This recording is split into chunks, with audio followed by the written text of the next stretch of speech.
few years ago, my wife bought this ivory-colored couch for our living room. It was kind of a dangerous gamble because we have these 4 kids running around the house, but they know the rules. I mean, they know they're not allowed on that couch or in that room. But one day my wife was straightening up in that room and she discovered a long-kept secret. She flipped over one of the cushions and she found a stain. It wasn't just any stain, it was pink fingernail polish. We called our 3 daughters into that room, we lined them up and began questioning. I reached towards the couch to flip over the cushion and reveal the stain, but before I had a chance, my middle daughter Morgan, she cracked. The guilt was too much. She started crying and she ran up the steps. I went after her, followed the sobs. I found her in the corner of a closet with her head between her knees. I got down next to her and I put my hand on her back and tried to comfort her. After a few minutes, the 2 of us went downstairs and she told her mom and me what she had done. And it was a secret that she had kept for a while. She was scared to death that somebody was going to find out. After a few minutes, she looked up at us with those big brown tear-filled eyes and she asked a question that just melted us. She asked, "Do you still love me?" My wife knelt down beside her and she whispered in her ear, "Morgan, you could never make a stain so big that it would keep us from loving you." I wish I could tell you that the stain was no longer there. I wish I could tell you that that couch came clean, but the stain is still there. It's always going to be there. But a funny thing happened. Morgan has started to tell the story of the stained couch. When we have company, she brings them in and she'll show them the couch and the stain. See, I think for her, a stain which once represented guilt and shame and fear, I think now it represents unconditional love, it represents acceptance, it represents grace.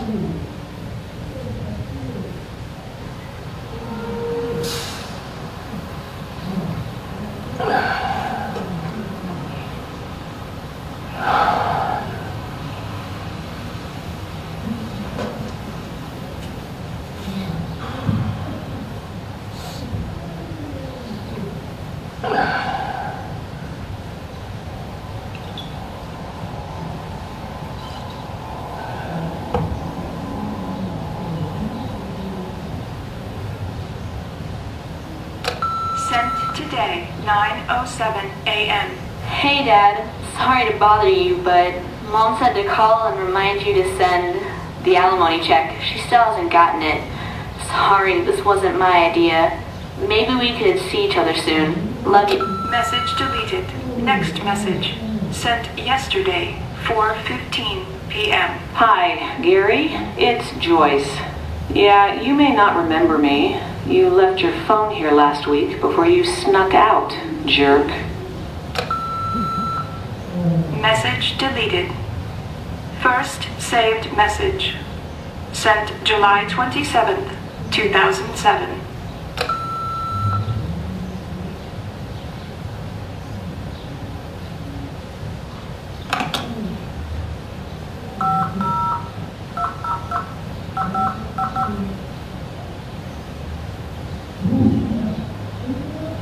Yeah, is this Joyce? Yeah, I'd like my phone back, please. Yeah, well, there's something on it that I need. And then why did you call me? Great. Yeah, I'll be right over.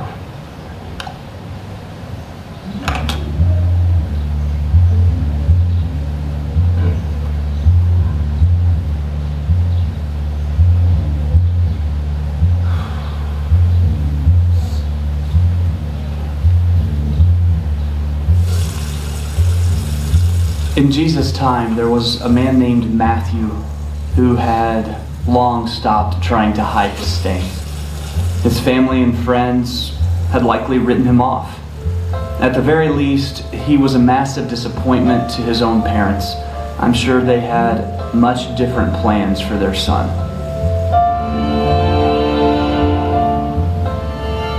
We know this because Matthew had another name, Levi. And that name indicates his parents were expecting him to serve the Lord like the Levites of the Old Testament. From birth, he would have been set aside, destined to be a spiritual leader for the nation of Israel.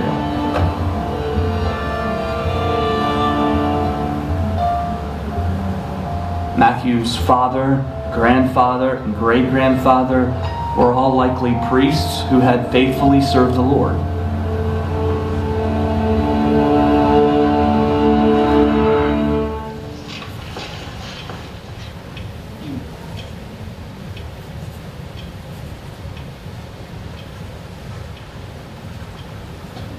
By age 12, Matthew would have had the first 5 books of the Bible memorized.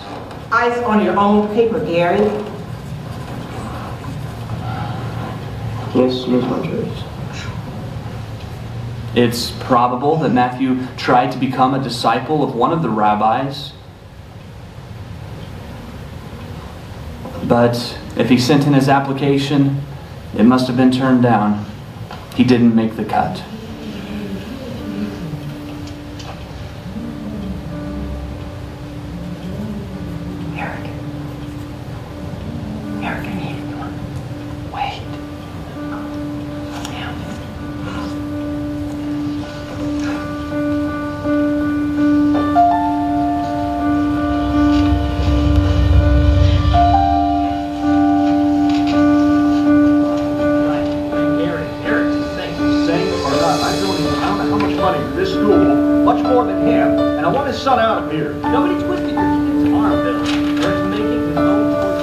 Don't look so worried, Eric. Your dad's gonna get you out of this. I'm the one who's gonna get nailed to the wall. And that's my money to be better spent somewhere else. Come on, Eric. I'm sorry, Gary. Now!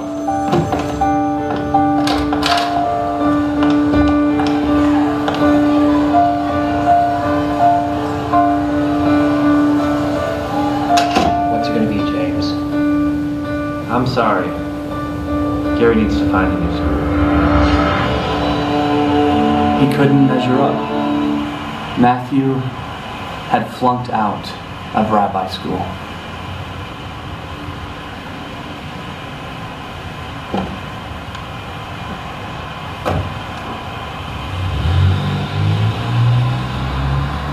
Now, this didn't just mean he was working for the first century equivalent to the IRS.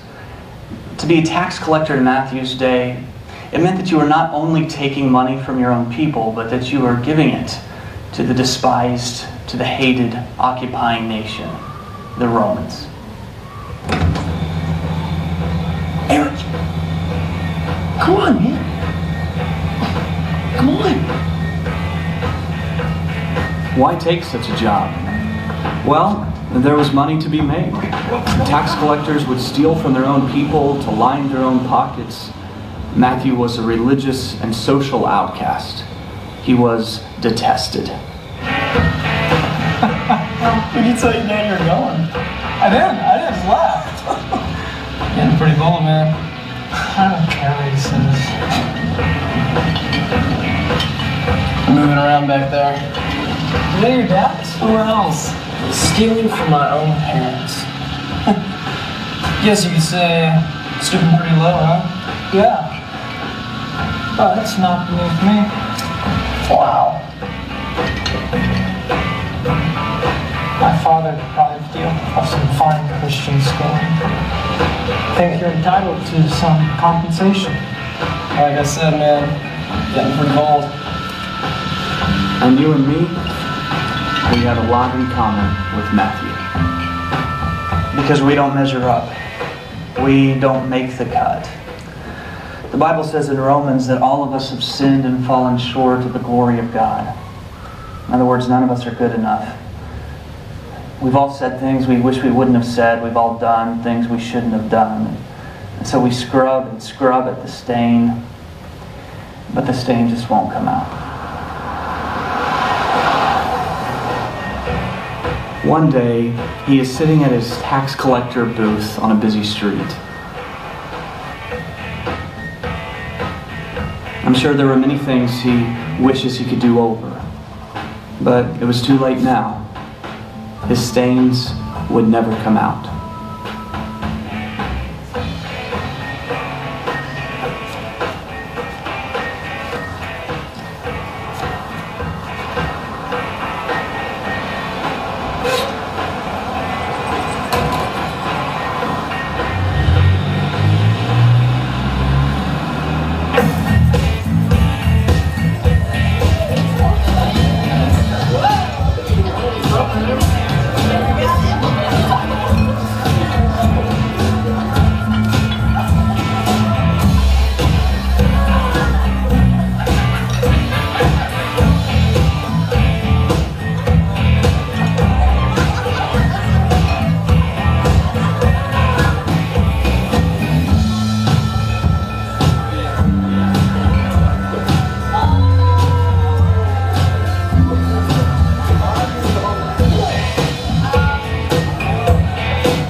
And we reach this point where we're not sure what to do.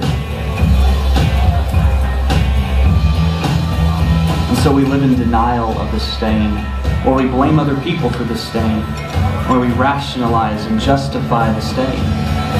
Easy way. Or we just live in guilt and fear, hoping somehow no one will notice.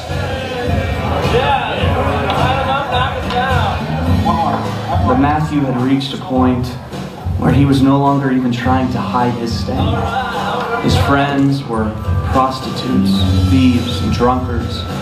His faults were open for all to see. You gotta stop doing this. Yeah, that's what you always say.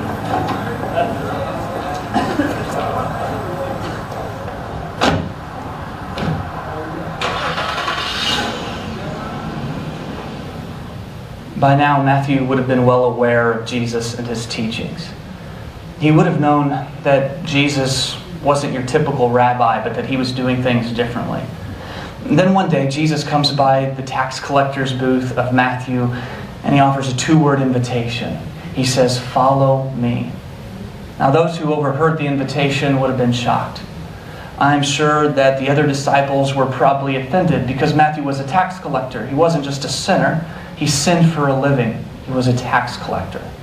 And yet Jesus says, "Follow me." The question is, would Matthew do it?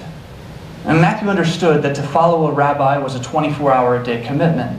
Matthew understood that it was not just knowing what Jesus knows, it was going to be living how Jesus lived. Matthew understood that in order to follow Jesus, he must call Jesus Lord. The word Lord in the New Testament is interesting, because most of the time when we hear it, we assume it is a reference to the divinity of Jesus. But in actuality, the Greek word Lord is the word kurios. Now here's what's interesting about this word. It is without question a slavery word. It belongs to the world of slavery. A kurios was the owner of the slave. And so when Matthew calls Jesus Lord, it's not so much an acknowledgement of his sovereignty or of his heavenly residence. It is saying that Jesus is his owner. Now, there's no way to call someone a kurios without calling yourself a doulos. Doulos is the Greek word for slave. A slave had no rights. A slave signed over everything to the master, even his own identity. A slave's one-word job description was obey. So Matthew understood to call Jesus Lord was to call himself a slave.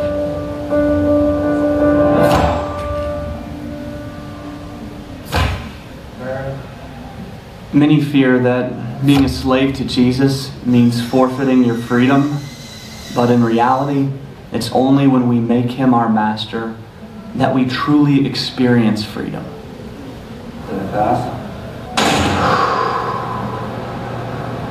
What are we doing in here? Hannah's gonna kill me. And why? You were just a disorderly passenger. I'm the one who's going to get nailed to the wall.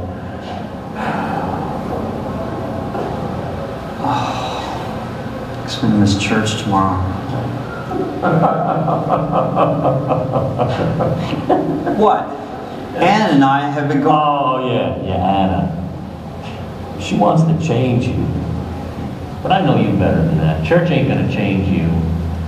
We went to church when we were kids and we're doing the same thing. Yeah, Gary, exactly. We did the same thing when we were kids, and now we're 42 years old. What's the matter with you? I don't know. I'm getting these chest pains. Eric Nelson, wife Major Bell. You're free to go. Well, if she doesn't kill you or turn you into some kind of religious nut, I'll see you later. Come on, Eric, lighten up. Look, I love Jesus just as much as the next guy, but just because I don't go to church... The next guy's in a jail cell. Yeah, Eric. Well, you are the next guy, so don't get all high and mighty with me. Why do you have to insult my wife? Has it ever occurred to you that some people might actually take their beliefs seriously? Yeah, Eric. Well, people like your dad...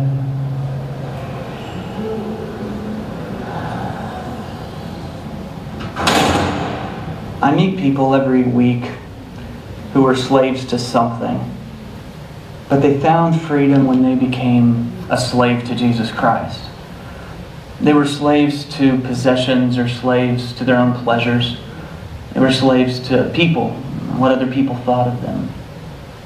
But they discovered that true freedom is only found when they live as a slave to Jesus Christ. Instead of shame and bondage and death, we find joy and grace and eternal life.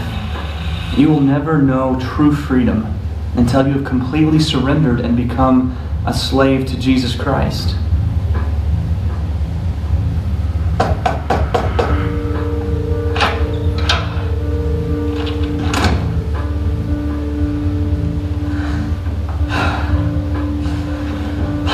She wants a divorce.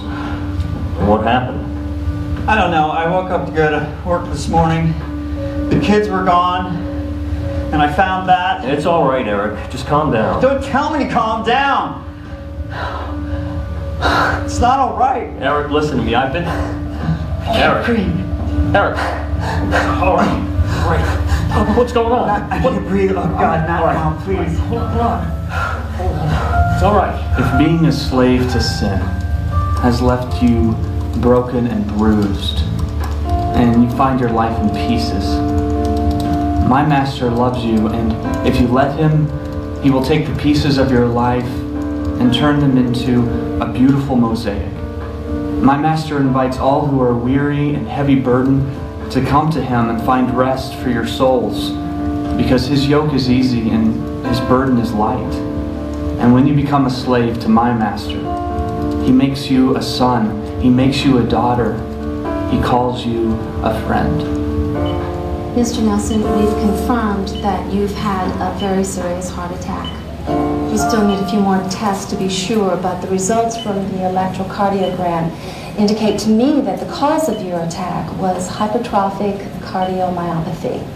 It's a condition in which... Matthew finds himself at a tax collector's booth. All day long, his own people remind him of what a failure and what a disappointment he is. Why? What did I do? And then a rabbi stops in front of the In booth. some cases, this condition is caused by a virus. Perhaps Matthew assumes that this rabbi will point a finger and tell everyone who will listen about his stains and of what a disgrace this tax collector is to God. Instead, Jesus says, "Follow me." The important thing to know is that this could very well happen again. I'd like to discuss a surgery, but I can't stress enough the importance of lifestyle changes. But we'll talk more after the tests are conclusive and after you've had a chance to rest. Thank you, Doctor.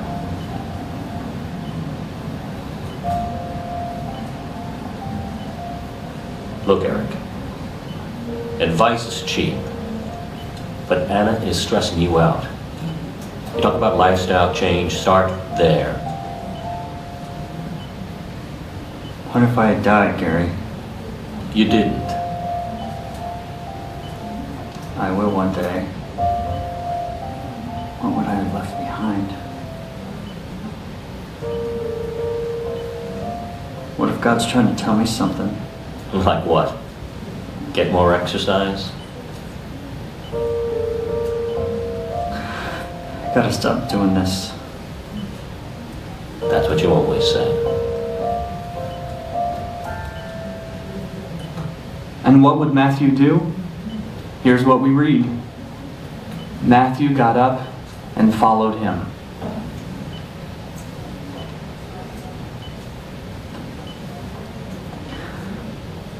I need you to leave.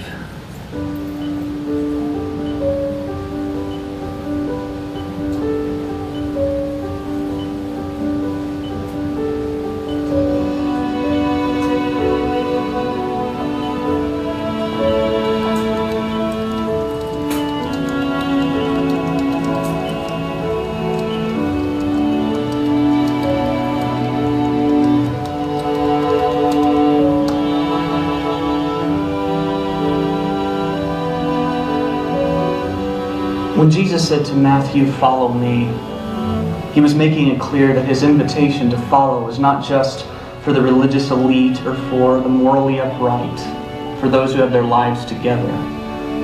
His invitation is for all of us who are hiding some stains.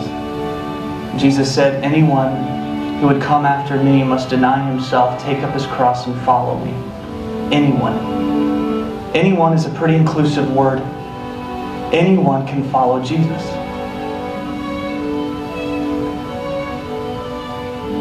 Anyone who's ever thought to themselves, "I've gone too far, my stain is too big." Anyone who's ever laid awake at night and said, "I can't believe what I've done." Anyone who's ever looked in the mirror and said to themselves, "I can't believe what I've become." Anyone can follow. Anyone who knows down deep that they've got really nothing to offer Jesus. Really, it's what Jesus offers us that changes things. On the day he said to Matthew, "Follow me," something changed in him that day. And how do we know all this about Matthew's life? I mean, how do we know about his past failures and mistakes? It's because he tells us. I mean, he invites us into the living room. He shows us the stains on the couch. And he tells us a story of love and grace. And these days, when people speak of Matthew, they don't think of him as some tax collector who sold his soul to the Roman government for a paycheck. No, we remember Matthew as one of the 12 disciples. We remember him as a follower of Jesus Christ.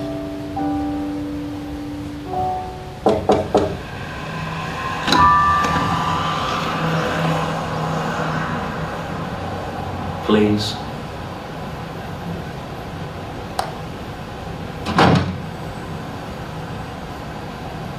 But just because Matthew left his past behind and started following Jesus doesn't mean he was perfect. And far from it.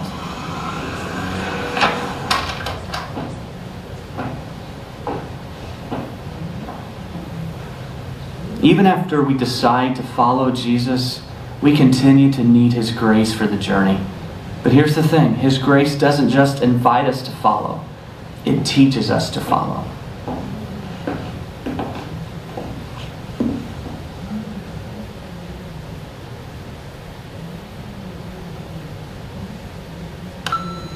First, saved message sent July 27th, 2007. Gary, it's me, Eric. We haven't talked since that day. I've had a lot of time to think 3 years. Guess I'm one of those nuts who doesn't take it all seriously now. You were right, what you said in jail. Church can't change people. Anna can't change me. But God can change anyone. I know that's a heavy thing to drop to you on a voicemail, but maybe we could talk about that in person. I hope you'll call me back so we can. And so I can ask for your forgiveness. Because I wasn't always the best friend to you. And I'm sorry. Give me a call. Bye. Message saved.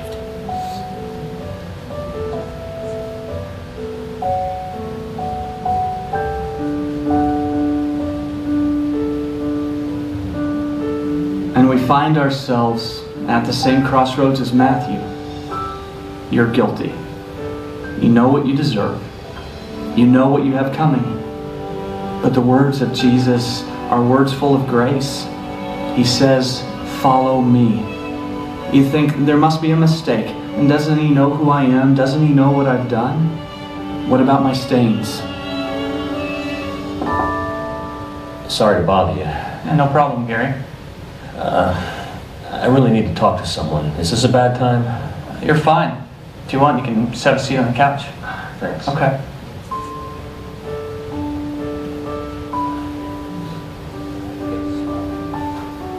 First thing Jesus knows your stains. In fact, he died on the cross so that all our stains could be washed clean. So how much longer will you live with these regrets? How much longer will you say, maybe tomorrow? When will you let God's grace replace your guilt? When will you accept a fresh start and a second chance? When will you respond to the simple, gracious words of Jesus? Follow me.